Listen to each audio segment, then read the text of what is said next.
All right, welcome to Y Rush Racing, and we are doing our adventure tour bike still, and this is part 3. And today, or now, we're talking about navigation. So Sam, we discussed this bit on the first video, but what did you use for navigation? So what I've got here is a Garmin GPSMAP 62S. Okay. And by itself, it's not really that much of a help. It comes with a base map that doesn't have much detail. Let's go and pull that bad boy out. Yeah, let's do that. I've got it mounted on a RAM mount here, which is really excellent. Like I mentioned before, putting an earplug behind there really helps with the rattle. Can you turn it on for us? Yeah. It takes a bit of time to load up, but I'll go ahead and get her started. So, while loading up, what is this and how much does it cost for us roughly, do you know? Or yeah, it's a good question. I bought this one quite a few years ago. I think it was in the order of $300 to $400. You use these a lot for when you're doing backpacking and geocaching and all that, but these are fantastic for off-road motorcycle touring. Because this, I mean, a lot of times when I think GPS unit, handheld GPS like this, I'm thinking you got to type in your waypoints and all that stuff, and then you got to, then it's kind of just straight line. But this is more like having those old Garmin Nuvis that you would have in your car, and it can actually give you routes. Yeah, so the same way that you would purchase maps for one of your Garmin Nuvis, like you said, like you might have in a car, you can get the same maps. Garmin will make the city navigator maps for the GPS map as well, and it has all the same level of detail, all the same number of waypoints, restaurants, all those kind of things. You can look up on here just like you could look up on any GPS you've ever had before. I didn't use the Garmin Maps. There's a website called openstreetmaps.org, and if you go to openstreetmaps.org, you can download maps that I think are of exactly the same quality as Garmin's maps, except they're free. Okay. So that's really nice. And then, but you said it was GPS Kevin. Yeah. So for the actual adventure riding, you need to download some tracks from somewhere that you might have to follow, and tracks usually come in some form of GPX data. And there's a guy named GPS Kevin.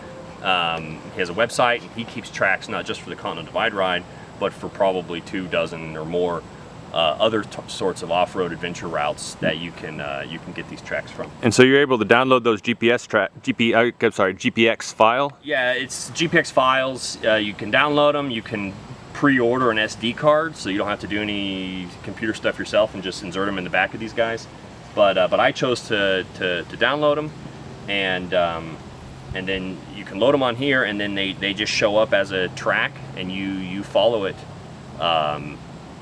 Yeah, just as you would any other route. Okay. So it's really nice. Something else I like about this GPS map is that it's got these big rubber buttons. Yeah. Sometimes you think it'd be nice to have the touch screen. You can pinch and zoom, but when you're riding off-road and everything's vibrating. And do you wear gloves? Yeah, and I'm wearing big leather gloves. So a lot of times gloves, if it's a touch screen, won't work either. Sometimes, yeah. But this I never have any problem with, and they're really easy to use. Okay. So. And there's other versions of this Garmin. Like I know I have some buddies that have a Garmin. It's probably more expensive, but it has a lot of the similar features. But it also doubles as a walkie-talkie. Yeah, that'd be cool. And then you could also like share your location using that same signal with each other. Yeah, exactly. So there's other things, but yeah, a Garmin, it's waterproof, right? It's waterproof. I don't have mine plugged into my bike's 12-volt circuit. A lot of guys will carry an adapter, and they will plug their GPS units in so they can power them from the bike.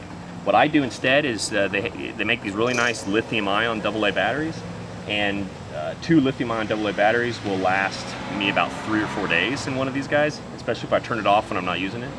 And then I just carry a few extra spare batteries with me, and if I'm going for 2 weeks, I don't have to use that many batteries, and then I don't have to worry about charging cables or draining the battery in my bike or any of that stuff. So you've done how many miles do you think? 9,000 miles or so of off-road travel, or travel with this, and between your trips. Yeah. And you've wrecked more than once. Is this like you've had to buy 2 or 3 of these because you keep destroying them, or? No, I crashed on this recent trip. I crashed really hard. Okay. And hard enough that it actually ejected the GPS device out of the RAM mount, which is not an easy thing to do. And I had to search in the forest to find it, but no, this thing, I'm pretty sure you could throw it off a cliff. You mentioned a RAM mount twice now. What are you talking about? That's the brand name, I think, RAM mount. But what's nice about them is that made specific for that GPS unit, or is it like for anything? I ordered this adapter to match this GPS device. Okay. But the RAM mount system basically it mounts to any sort of handlebar, and then you can move it around however you want and tighten her up. Oh, neat. And if you know guys that are posting on ADV Rider and these other forums, RAM mount is one of your most commonly used mounts. Tour Tech makes some other mounts if you're a millionaire, but RAM mount's a pretty good option for guys that just want something simple. Okay. Well, that's awesome, Sam. So thank you for sharing what you did for your navigation with us. Of course, there's other options out there. This is just what we have, or Sam has experience with. I have zero experience on when it comes to this. And yeah, so Sam, thank you. And moving on to something else. All right. Anyways, if you're liking this series, go ahead and subscribe. Not too many longer. Sam's getting hot out here. It's starting to heat up. So Sam, thank you. Yeah. And bye.